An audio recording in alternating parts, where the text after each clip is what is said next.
Hello, everyone. My name is Brenda Lewis with the Tulsa Regional Chamber. Welcome to the segment of the Build Program, which is a series of webinars aimed at providing education and resources to small business owners and to their growing team of leaders.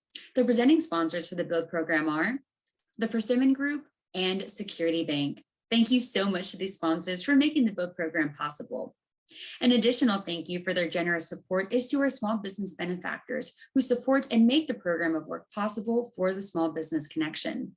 Those are Blue Cross Blue Shield of Oklahoma, TEDC Creative Capital, and Tulsa Federal Credit Union. Today's segment of the Build Program is entitled Marketing, Branding, and Sales, which will feature the expertise of James Cannon, President at FC Tulsa. James, thank you so much for joining us. I'll now turn it over to you. Thank you so much on behalf of FC Tulsa, our entire staff. We strive to be a pro team that all of Tulsa can get behind. And so the opportunity to support the Build Program, all of its participants, the small business owners, their employees is a great privilege and honor. And we hope that as we raise the curtain to a little bit of what we're doing here at FC Tulsa to build this brand and our product, that will help others in the community. So we'll dive right in. I'll share my screen here as we've put together a little presentation that will hopefully be a little bit more pleasing to look at than just my face for the next little bit. Right on this very first screen, Brenda, you see a couple of talking points, foreshadowing to how I'll address those later in the presentation, a couple of bowling balls that we think are very important to get out to the Tulsa community. We want to be seen first and foremost as Tulsa's pro soccer team. So you'll see in our hashtag and in all of our work, we frequently talk about things that we are doing, how we are contributing for Tulsa. It's also important that people understand that we are pro soccer. Pro sports is an important distinction for us to put out there, and making sure that since it's not overly apparent in our logo and crest, that we are a soccer team. So we'll go ahead and dive right in now to some of the questions that were presented from the advisory board that hopefully people will enjoy talking about related to marketing and branding. Brenda, marketing and branding to me are such vast, wide open definitions. I wanted to start by sharing a little bit about how I view these two different words and how they fit into our business. I'll start with the biggest and broadest. Marketing to me, when people ask me about marketing budgets, I often ask them, what are you referring to?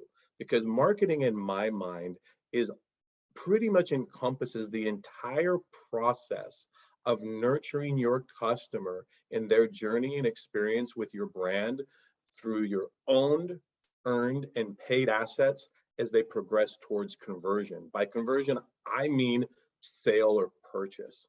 So in that definition of marketing, I wanted to drill into a few different aspects that we talk about quite a bit in our business, because not everything is necessarily paid advertising. Marketing for me is each and every touch point along the way. So we focus a lot on owned channels. Here at FC Tulsa, owned channels for us are our online platforms, our website, our e-commerce. We have a storefront, a physical location that people can come into. We have 17 events over the course of the season hosted at One Oak Event. So we have many owned platforms through which we communicate and interact with the customer. And believe it or not, it sounds very comprehensive, but the way that we manage each and every one of those interactions contributes to how we're nurturing that customer and walking them through the marketing funnel, which I'll speak to in just a minute. So for me, marketing is the very broad aspect of how you are creating awareness, raising interest, incentivizing people to purchase, inviting them to repeat, and then hopefully you're converting them into advocates for your brand, because something I think all marketers will agree on is that the word of mouth advertising and marketing is one, it's priceless, and it is worth every bit of your investment to get as many advocates in there as you possibly can. So as I mentioned, marketing is not limited to just owned, it's earned media. In sports, we consider very much the news coverage, whether it's print, TV, radio. We want to earn a share of voice. We want to earn that people are talking about, did you see that FC Tulsa game?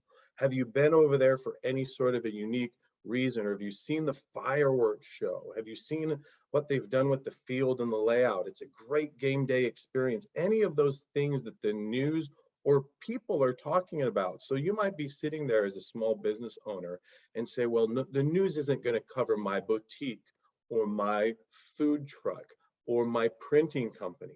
And that's understandable. However, you can earn marketing and branding as people talk about the great experience they had when they came in, the great customer service on social media. You can incentivize folks to share that experience and earn that advocacy through earned media. So again, I think we tend to think in owned assets, things that we control, brick and mortar, store, online. Earned is when you're getting others to advocate for you on your behalf. And then what I refer to as advertising or paid. That is when you are taking some of your budget, some of your, you're investing back into yourself. The old adage of you need to spend money to make money, and you are investing in your business. You're paying for that reach and that message to get out there and expand your funnel. So that for me, when we talk about marketing, there's many different aspects. It's very broad, and I think it's important that we work very hard to be consistent across all fronts, consistent in how we look, consistent in how we talk, consistent in our messaging, and it's a meticulous plan to make sure that all of our different business units are on the same page. We host daily huddles among our staff to make sure that our talking points are in sync, that we're not getting too many different messages out in the market through our various touch points, that our promotions have timelines that coincide, beginning and end, so that we don't have too many different messages out in the market that could begin to confuse or disrupt that consumer experience with our brand as they progress through that funnel. So like I said, marketing is not just limited to owned, earned, and paid assets, but it's the way we conduct our customer interaction and engagement in person, online, and pretty much at all times. So we are very meticulous with our customer service, with our customer-facing sales reps, our client-facing, we do B2B, so business to business, through our sponsorship and corporate partnerships. Ticket sales, we do B2C, business to consumer relationships, which is our account customer rep executives that deal with individual ticket sales, merchandise purchasing. So we very much make sure everybody on our staff is up to speed on the latest and most important talking points that are relevant to that customer journey. So for our business is obviously very seasonal. So some talking points that are important for us right now is, did you know that the season's going to begin on March 12th when the team plays Charleston Battery on an away game, with a home game coming up on March 19th? If you interact with anybody at FC Tulsa, you're going to hear that message, hopefully, and realize that not only is it the season starting up soon, but season tickets are now available, right? So two very simple messages that it's about to happen, putting a physical marker on the timeline so it creates a sense of urgency. And what is our invitation? We'd love for you to be a season ticket member. So I'm going to turn the page. We'll come back to branding. Don't worry that I'm going to skip over that. But when I talk about the marketing funnel, every place I've ever worked has visualized this slightly differently. This one is a top-down marketing funnel. I've seen them left to right, bottom up. But really what we're talking about, and I think where oftentimes young marketers or beginning marketers can get a little bit anxious is this is a process. This is a journey. This is not just a destination. The destination in a lot of our minds would be that purchase, that conversion. And while we obviously want to accelerate and make that journey as efficient, as quick as possible, it's also important to realize not everybody will take the exact same path and the exact same journey in the exact same amount of time. So as marketers, we need to be patient and understanding as we help people through this process. That this funnel obviously has a lot of steps. I think I can simplify them into a few less. At the very tip of the funnel, and something that we should all be asking ourselves about our business when we think about our marketing, is how many people are aware of this. We'll talk a little bit more about metrics, but this can be gauged by followers on social media. What does your email database look like? How many people generally are aware of what you're doing? Very simple litmus test of this. I really enjoy, as my children play in local soccer leagues, environment where you would think the soccer savvy Tulsan should probably be aware of a pro soccer team. I enjoy asking folks, have you heard of FC Tulsa? Generally, I'm not wearing the branded gear to tip them off that I might be have a bias there, but a simple litmus test asking folks as you're out and socializing, are you aware of my business, this business? I certainly recommend not indicating that it is your business. That tends to get a false positive because people tend to be a little bit embarrassed to say, oh no, I haven't heard of what you're doing. So I like to simply ask, have you heard of FC Tulsa? Did you know there's a pro sports team in town? And help gauge our own success of how well are we getting that message out. So the first and widest piece of this funnel, of this journey, is we need to take people from being unaware to hopefully becoming aware. Then we raise interest to a consideration level. So over the course of time, how are we helping folks now that they're aware? Are they interested in what we're doing? So we'll talk about this a little bit later as well in terms of determining target audience.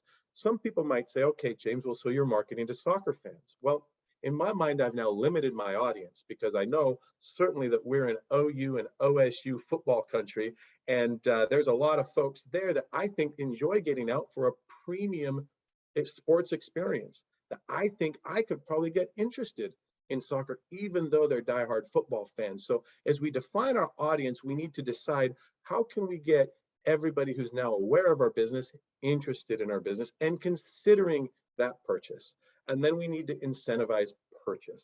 Once they've purchased, the idea is we'd love for them to come back. We deliver an excellent experience. Product, bar none, is going to be top notch, hopefully.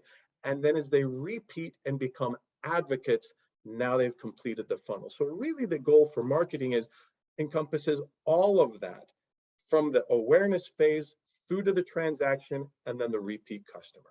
So it's a lot on marketing, but I think it's important that we have that journey in mind, or else we can begin to lose sight of some of the mini conversions along that journey, and we'll forget about the bigger picture. So moving over to branding.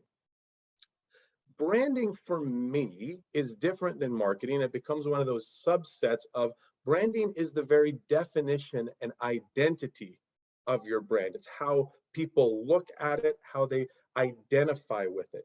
Brands are defined by logos, fonts, colors, guidelines, and really developed through consistent, meticulous, and deliberate use. I'm going to go on and show how we've worked to develop the FC Tulsa brand in terms of those colors, fonts, guidelines that we use consistently and meticulously so that people identify instantly with our brand, whether you're seeing it on a billboard, on a television commercial, in social media, or anywhere else. I think it's important for people to understand, however, that brands are brought to life through how you and your team live and operate the business. So you could say our brand has this logo and we want to be service and community oriented. Well, let me tell you something. If you're not doing things in the community and that are service oriented, you can't fake sincerity or authenticity, right? So I think a lot of times when people ask me, how did you come up with your brand values or your brand strategy? I tell them it's really simple. We got the decision makers from owners to senior management team in a room and kind of had a self evaluation of who are we? How are we going to do this? Where are our priorities? And those values and that belief system really is what defined the pillars of our business and what our brand wants to be. So when we talk about wanting this team to be a team for Tulsa, that is very much the Kraft family desires. They invested in this team because they want to do something great for Tulsa. So that's an easy brand value for us to emulate because it's who we are and how we live the business. I think the last piece of advice, and then we'll dive into some examples, is funny acronym that I heard. I don't even remember where I picked it up, but KISS. KISS is a great rule. Keep it simple, stupid. I think sometimes we can get so excited and we get caught up in the little mini conversions throughout that customer funnel that we live, eat, and breathe our businesses. If you're a bakery, if you've got a boutique, you wake up and this is how you're making ends meet. You've got to get those sales in today. Keep it simple and remember the big picture. We're converting people into awareness. They may not buy today. Those that are aware of us, we're convincing them to consider buying. And we've got to be working at every step of the funnel. And the simpler we make the journey, the easier it will be for people to follow it. So let's show a couple ideas of how we've worked with branding and the visual aspect of our brand here. So as we rebranded, we wanted some colors that represented Tulsa and visual aspects that brought this to life. You can see here and go through all the details.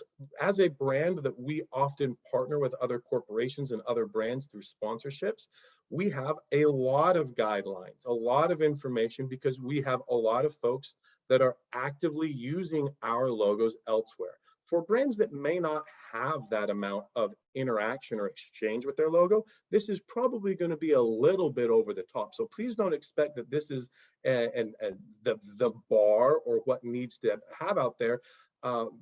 Certainly for an internal team, having some level of definition of, okay, well, what are our primary marks going to be, right? I think you can probably see my mouse.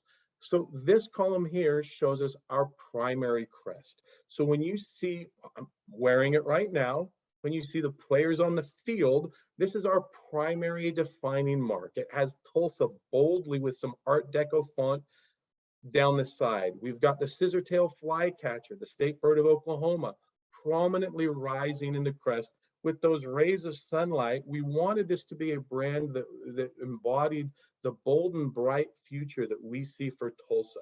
The gold and black tips its hat to the oil boom of that we're still going to be a black gold town that we're not forgetting our roots. The patina green is derived from many of the copper roof and architecture that you see throughout Tulsa with those aging buildings and gives us a really neat accent. And we've chosen colors that allow us to create high definition visual contrast. If you see a billboard of ours, you're going to see either a black or a white background with the opposing color in font with some accents in gold and patina. We want our brand always to pop, to look sharp, and to stand out. So we really focus and aside from maybe action shots where other colors are drawn in, on our advertising, rarely will you find any other colors creeping in, because this is our identity. This is how we identify and who we are, and we want to resonate quickly with the consumer. Like I mentioned, because our brand interacts so often with others, we have 3 pages worth of instructions for how others can use our logo. But this is also a great tool with a few hours worth of investment to be able to employ a designer. Depending on how all of our small businesses are structured, we might have third-party folks that are working for us. So again, to give some time and thought to how do you want to see your brand portrayed, and give it some visual instructions. It is time well invested to make sure that it is done consistently and meticulously over time. Why is this important? People begin to, how often do you see an ad come on and you already know that is an ad for this big company? Or you see a billboard and you already recognize the usual suspects around town because of the color combination or whatnot. Those are little branding touch points that those brands are taking us on through their consumer journey, and we don't even realize it, but it becomes subliminal. The more consistent you can be with how you deploy your brand in each of those touch points, it will become subliminally ingrained on the minds of your current customers and those potential customers that are entering that awareness funnel. All right, one of the great questions that came in through the advisory committee was, is sales your responsibility as an owner or the employee? And how all employees can take ownership for the sales process and play a role in driving sales. That is such a great question. And let me tell you, and I would hope you would get this answer from all of our staff at FC Tulsa, not just me, but who is responsible?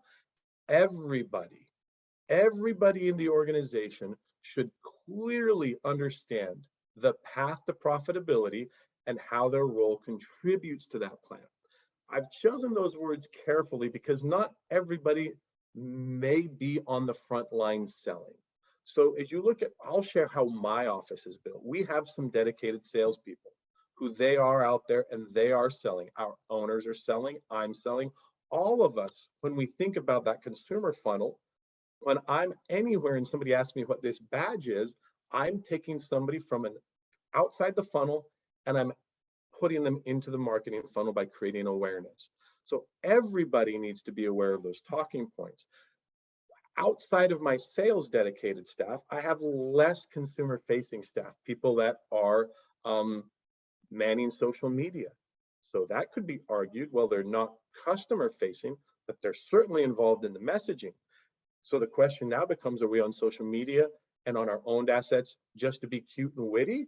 Or are we subtly trying to engage those people over time in a manner that brings them along that path and leads them towards piqued interest, purchase consideration, and then conversion, and hopefully advocacy?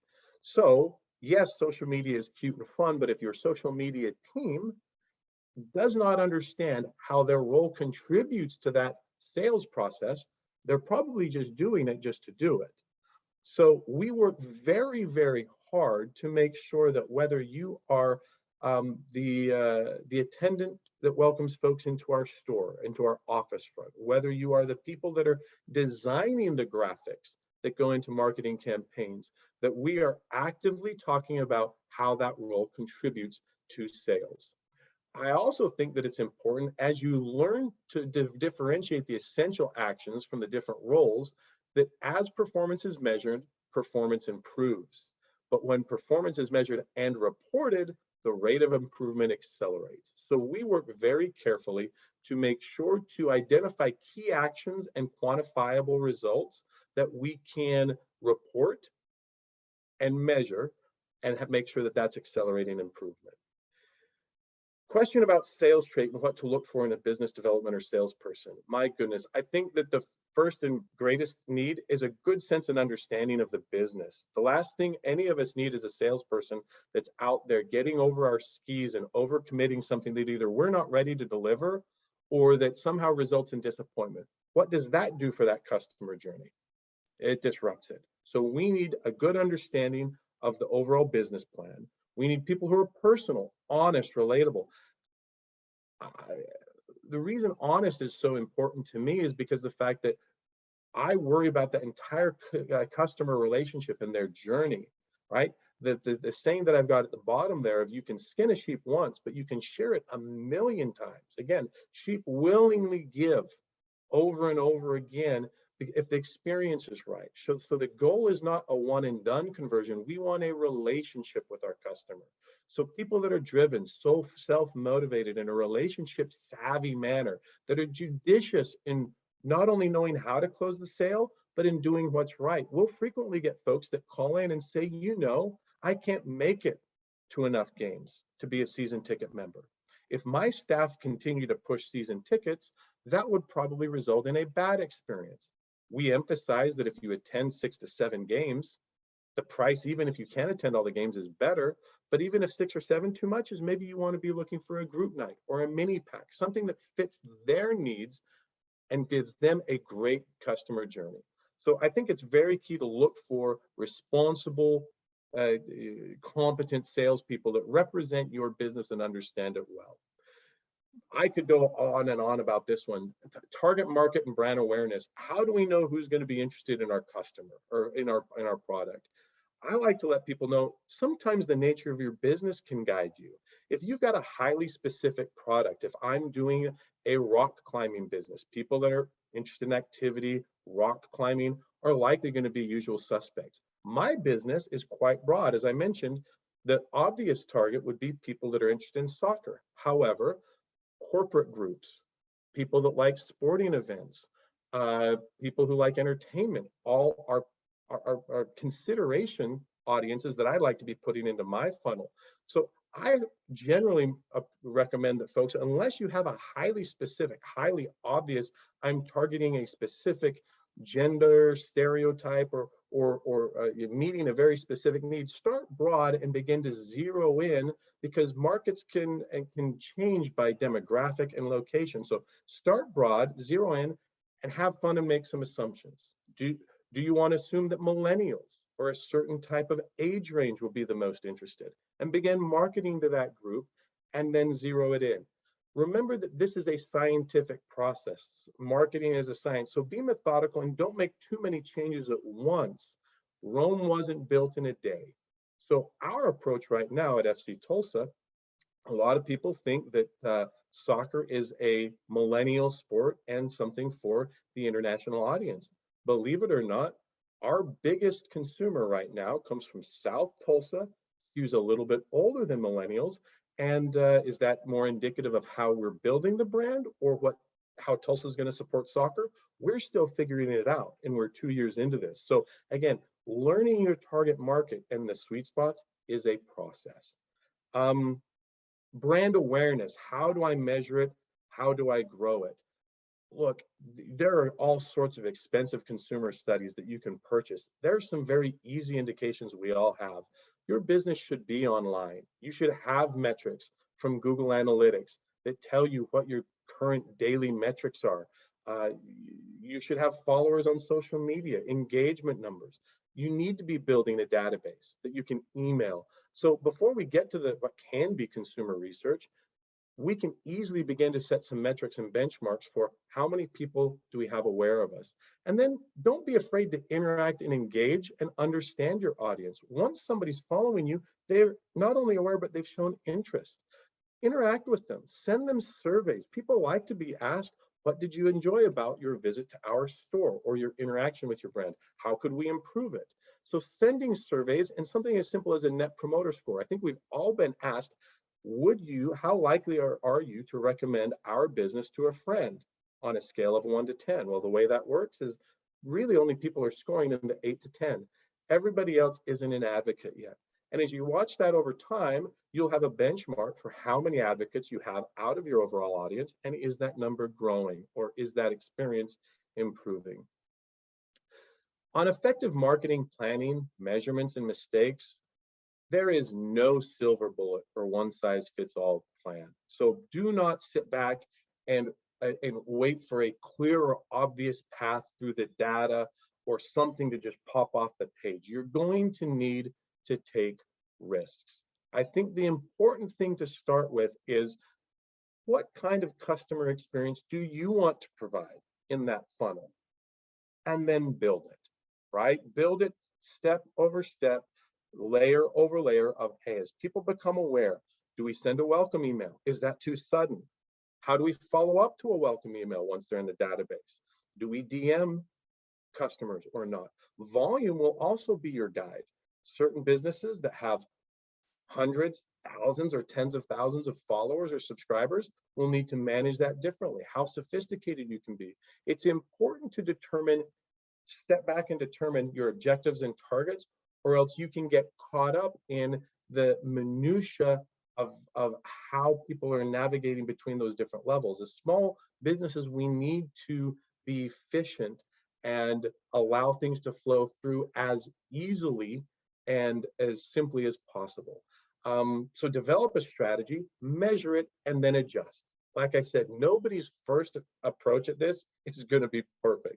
So if you feel like something's not working, don't be shy to identify, adjust, and see if that gets the result you need. If not, go back and adjust something else.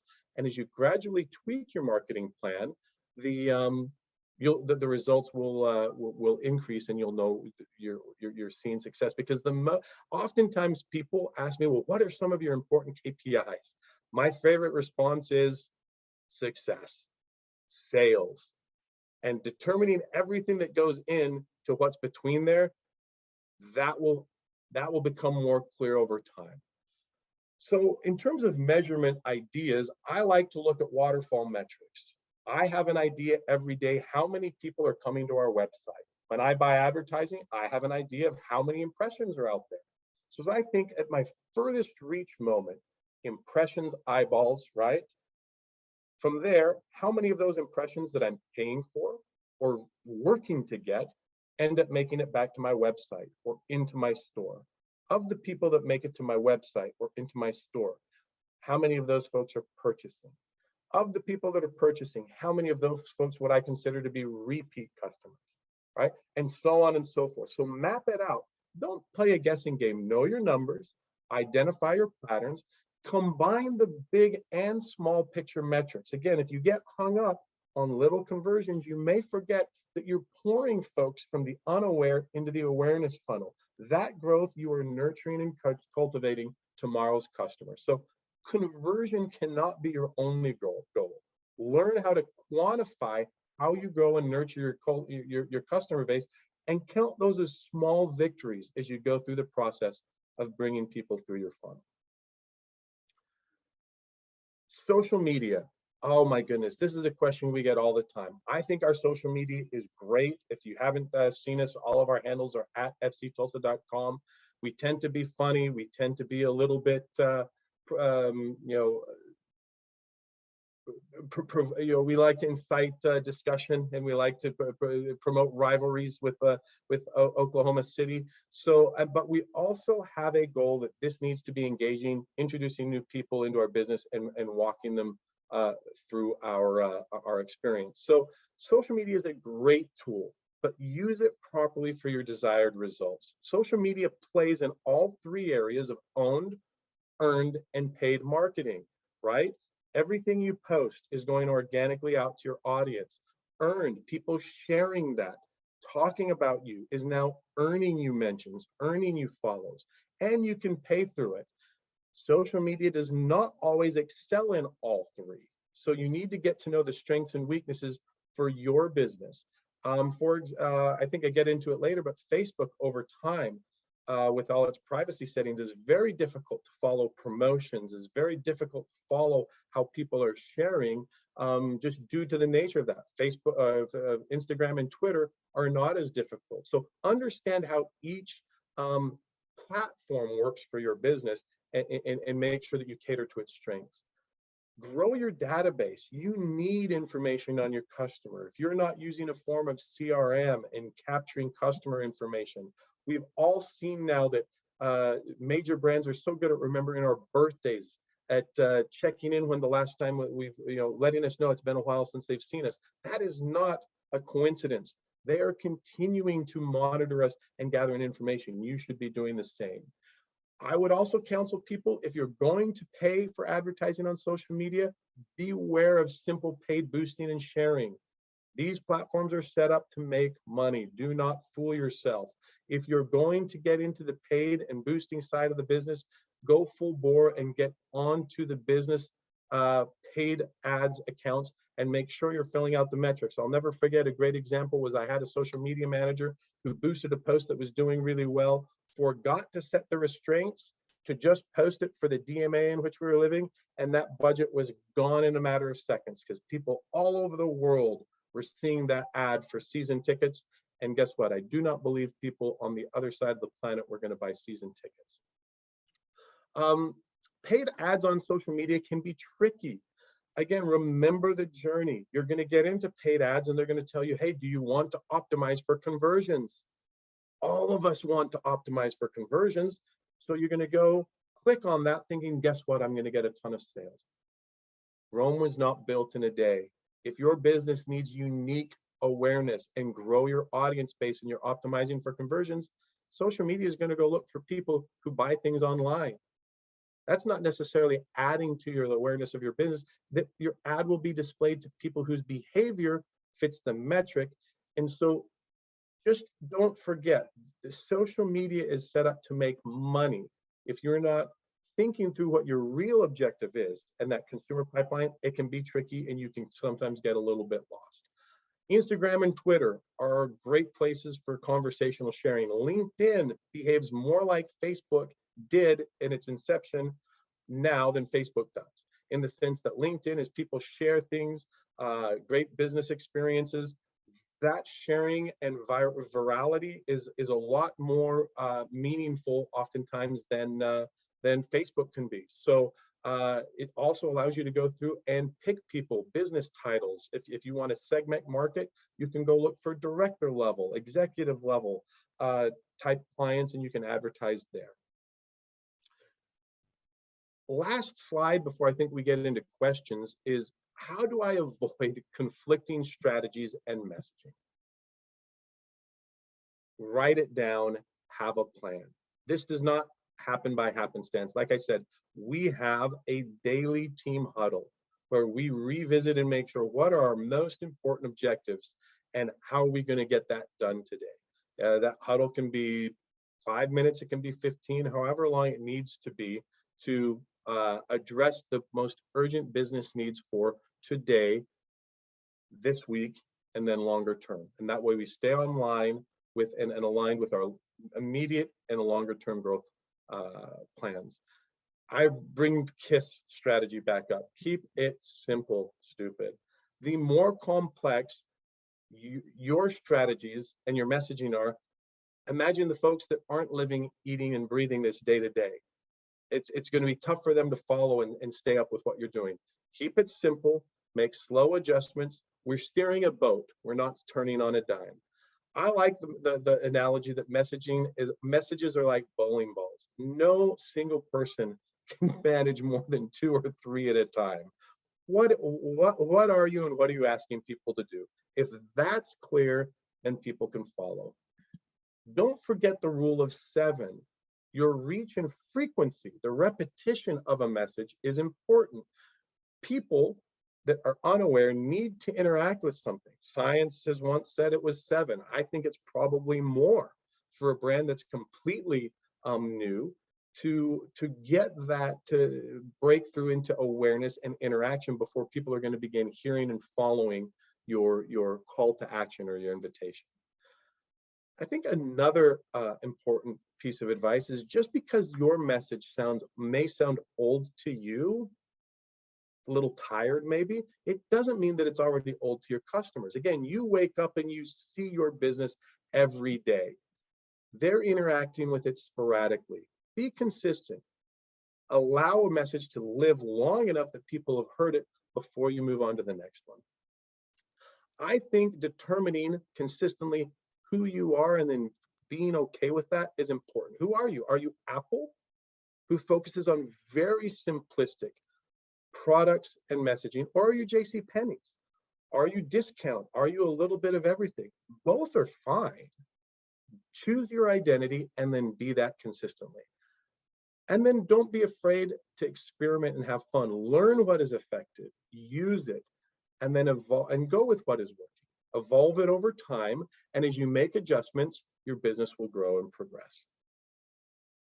All right, Brenda, I think we're at about time there. I'm really grateful to everybody who lasted this long. We'll certainly see the metric. I'll be interested in the point at which people tuned out of the message, because that'll give me an indication of their level of interest. But I really appreciate the opportunity to share a little bit about how we think about marketing, how we think about that customer experience, those interactions and engagement at FC Tulsa. And we certainly hope to, if there's anything we can do for local small businesses, we are all about Tulsa. So we hope that you won't hesitate to reach out and let us know if there's something we can do for you.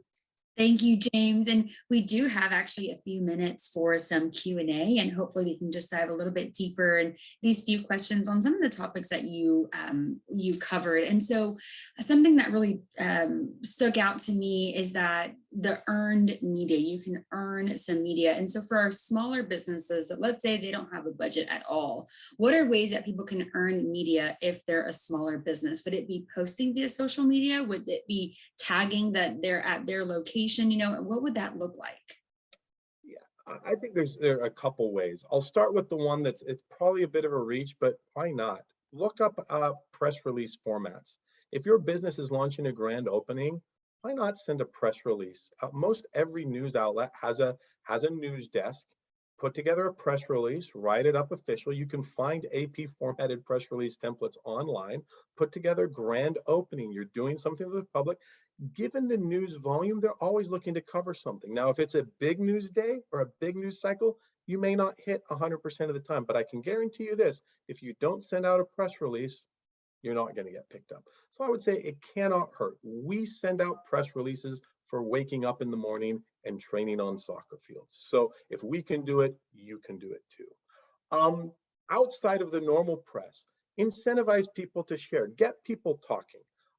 I've got a college friend that has dyed her hair pink, owns several pink Scion vehicles, and she has become the pink mortgage lady in my hometown. And if you spot one of her pink vehicles around town or see her and you catch a picture and you post it on your social media saying, I saw this, and you tag her business, she drops gift cards in the mail constantly. Now, I know you asked Brenda without a budget. Clearly she's to the point where she's rewarding people for sharing. Do sweepstakes. There's things that come to us and say, hey, we saw you talk about this. We would love to help get our business going and give away 4 tickets to a game of FC Tulsa. I'll give you 4 tickets if that'll help you do a sweepstakes. Talk about us online, and you can win a chance to go to FC Tulsa. Look, this is business helping business. Find a way where you can incentivize people to talk about what you're doing. Tell people to share this, and that you'll give them a discount. Again, I think you will make that investment back very quickly as people learn to love your brand and love that interaction. So yes, incentivize sharing, incentivize social discussion about what you're doing, and you will not regret it. Thank you. And thank you for going into depth on that topic. So you have this, what I'm calling an awareness cone. If I'm a small business, can I use your awareness cone, or should I think about building my own? I think the awareness cone can definitely be simplified. Not even looking at it now. People that aren't aware need to be aware. They need to be interested. They need to consider to purchase. They need to purchase. They need to repeat. And then I hope that they're going to share. That's 6 steps, right? So I think mine had a little bit more. You can use mine as a point of reference, build your own, and then plot out how are you getting people to navigate through those various steps, right? If you don't have a plan, I don't think it's just going to happen. It may just happen, but it will happen, like I said. When things are measured and reported, progress is not only it improves, but it improves at an accelerated rate. Measure those things. Come up with ways that you can use your own funnel, your own consumer experience, and then you'll, like I said, it will be time well invested, and hopefully pay you back dividends on your business. Absolutely. And my final question actually ties really well into one of our segments that was communicating your mission, vision, and values. And you touched on how your brand has to also be who you are every single day, and your employees do too. What would you say, just kind of one core value thing that you would recommend people to invest in their people, a message, where can they start? Should they start with their mission and make sure that that's their brand? Can you touch a little bit more on that? Yeah, it's a great question. I think all of us that are driven by our business and what we do, we have some sort of an idea of what we want it to be. And I think 99% of the time it's bigger than just making money, right? Some of us want to make money so we can employ our neighbors, employ our friends, run a successful business. State that. Some of us want to run a business so that we can enjoy family time and give back to the community. If I'm a successful business person, I can coach more youth soccer. That's a neat story. People identify that. People identify with the human, the real side of what we're doing. So figure out what that is for you. Obviously, we're all doing it for a living. It's a business. But as you get down into the human elements of the values and the fact that you enjoy employing Tulsans, you enjoy providing a service to the city of Tulsa, how you got into that family generational business or whatever it may be, tell that story and it will allow people to connect with it. And it will also remind you and your support staff, employees and others, why you're waking up every day. And it'll create an alignment there. Brenda, I'll add one more in there that I was going to address earlier and I just kind of forgot. A lot of people ask me at times, like, what's the right marketing budget? It is so tough to zero in on. Like I said, there's no silver bullet, no one size fits all plan. I've seen marketing budgets span from 5 to 30% of revenues, depending on where I'm working. The right answer for me is, what's the risk you'll feel good taking and experimenting? How much are you willing to invest back in yourself and your business to grow that funnel and accelerate it? And start there. Certainly, if you're spending beyond your means or outside your comfort zone, that's probably a recipe for disaster. But set aside some money that says, hey, we're going to invest this back into ourselves and see it grow. And like I said, I've seen it be anywhere between 5% to 30% of what the forecasted revenues are going to be as a good starting point. Currently, to give you an idea, FC Tulsa, we right now are investing about 15% of our forecast revenues for the 2022 season. We invest into market. So hopefully that's very helpful, Brenda. And like I said, I've provided my contact information here. We would love to get anybody who's made it this far through the presentation. You're welcome to send me an email and say, watched all the way through. You offered some tickets to come out to the game, just further conversation about marketing. We'd love to hear from you. This is part of us building our brand and being a pro sports team for Tulsa. So it's an open invite, and hopefully look forward to hearing from a lot of you. Thank you so much, James, and for really supporting Tulsa from the inside out. And thank you for sharing your screen. I'll let you off the hook there and you can stop sharing. But we really appreciate all of the details. And I know there's going to be a lot of screenshots I'm sure folks are going to be taking of your presentation. With that, though, I will say that's all the time we have now. James, thank you for serving as our expert for this session of the Build program called Marketing, Branding, and Sales. Again, thank you to our generous sponsors who made today possible. To our viewers, thank you for joining us. We hope that this session provided you with knowledge and insight to better support your small business now and in the future. Please check out future segments of the Build program on our website or on our YouTube channel. We'll see you next time. Thank you.